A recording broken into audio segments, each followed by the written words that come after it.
David Harland, a 42-year-old mechanic known for his patience and quiet devotion, had grown used to being the kind of father who showed his love through actions rather than grand gestures.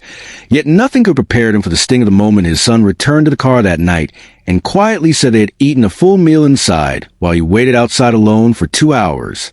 It had started as a simple custody exchange, one of the many routines David followed since his divorce from Marissa Loxley, who had remarried a man named Paul. Someone confident, polished, and quick to assume authority over situations he barely understood. David had planned to take his son Eli home after a short visit with Marissa's side of the family. He never imagined he would end up sitting in the cold parking lot the entire evening, engine off, fingers tapping anxiously against the steering wheel as he watched people come and go from the bright restaurant windows across the lot. He had dropped Eli off at the entrance, expecting a quick 10-minute goodbye.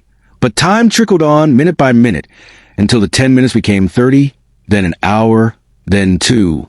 David had checked his phone repeatedly, hoping for a message, anything, from either Eli or Marissa, but nothing came.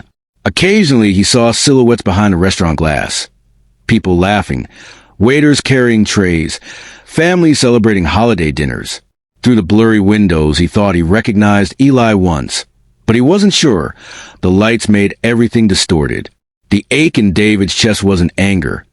It was a painful mixture of confusion, loneliness, and a growing sense of being forgotten by the people he once called family. He told himself Eli was simply caught up in conversation, that Marissa probably thought they had agreed on a longer visit. David tried to be understanding, the way he always was. But as the minutes dragged on, the isolation pressed harder against him. Just when he finally reached for his jacket to go inside and check, the passenger door opened quietly. Eli slid in, his expression uncomfortable, coat half-zipped, cheeks slightly flushed from the warmth indoors. "Sorry, Dad," he whispered. David looked at him gently, waiting.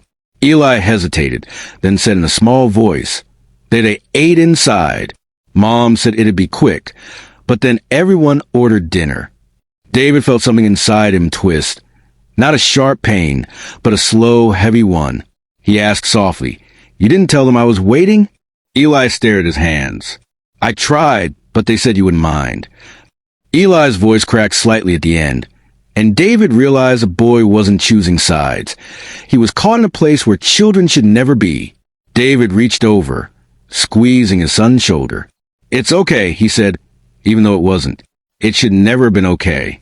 He started the car, the engine humming through the quiet tension.